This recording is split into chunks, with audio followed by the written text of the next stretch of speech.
You never got to experience the seating bracket.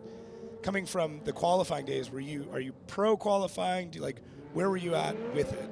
I was never a fan of qualifying. I felt it was one of those necessary evils, I guess.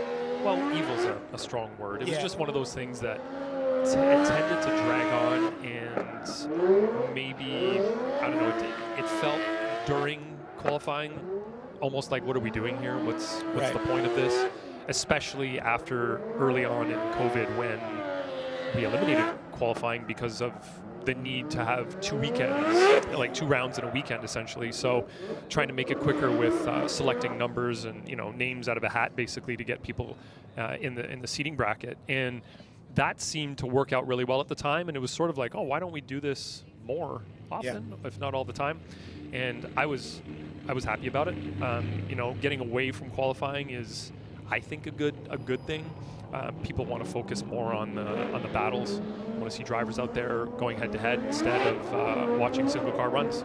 Yeah, and I really do think it helps with drivers to set up a car, develop a car, build a team specifically for battles, so we don't see these qualifying layouts or qualifying setups in the car, which are not realistic to what it's going to be in competition. Because that's what we saw a lot of, is that they would set the cars up in a way that is phenomenal for qualifying, but maybe not great in competition as a spotter or even doing commentary. It doesn't allow you to really understand what you're going to see in the show.